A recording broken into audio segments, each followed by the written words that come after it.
So there's different types of flips, and I just wanted to highlight really what the differences between them are.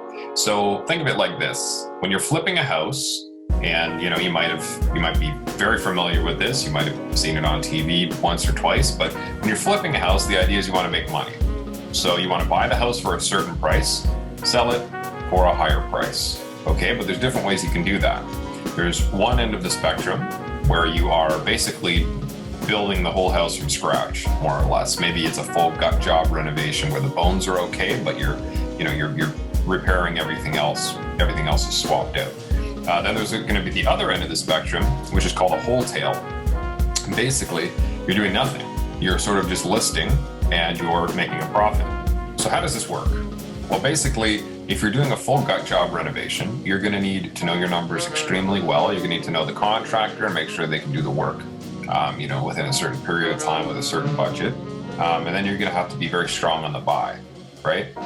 Every type of flip you're doing, you have to be very strong on the buy. There's going to be levels, as you approach a wholesale deal over here, whether you got like a mid job flip, you're doing some sort of major repairs, some sort of lipstick. There's going to be a lipstick or cosmetic reno, which you might just be putting paints, switching a couple appliances, and then you're going to hit that wholesale deal over here, which is basically you are purchasing the house for a discount.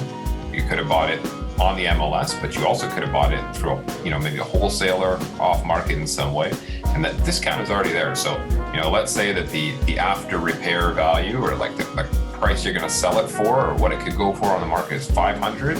You can buy it for $4. You just list it. You're going to have your closing costs in there. Let's say there's 25 grand in closing costs. You got your loan in there as well. Whatever the difference between those numbers is the amount of profit that you're going to make. So, in a scenario like that, you just have to be very sure of the comps. You're going to want to perhaps stage it so it looks a little bit better than it did when you bought it, and that sort of thing. But that's really the idea. There's a bunch of different ways you can go crazy and do a full gut. You can just do a wholesale. All of those are valid ways to flip. You just have to make sure, one, that you're being very careful on the buy, and two, you do your numbers properly with whatever renovations you're doing.